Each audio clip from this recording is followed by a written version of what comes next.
Today's reading is Exodus chapter 21.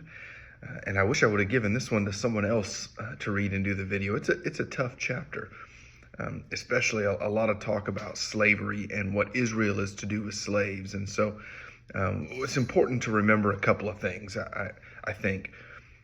First of all, the Bible does not anywhere condone slavery as a moral good. As a matter of fact, this entire chapter is a way of reminding Israel how they were mistreated in Egypt, and not to do that to their own people.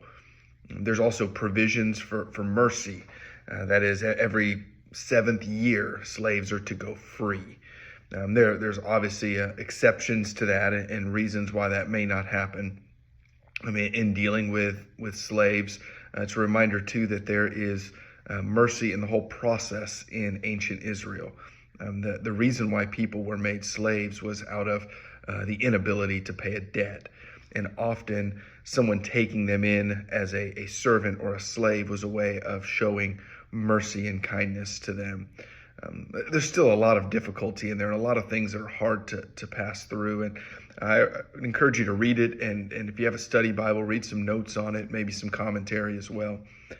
One verse I do want to highlight that I think is so important to us in our modern context is verse 22.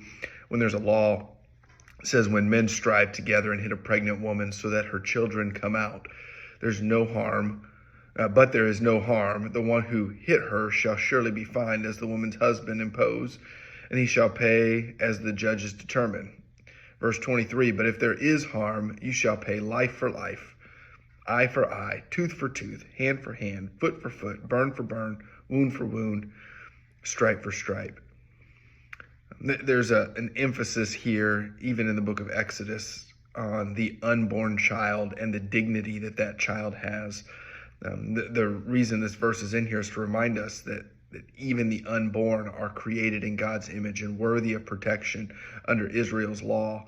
And so I think that's so fitting for us in a culture today that wants to undermine that and wants to believe that the unborn is not viable or worthy of life. God says they are, and we should take that very, very seriously.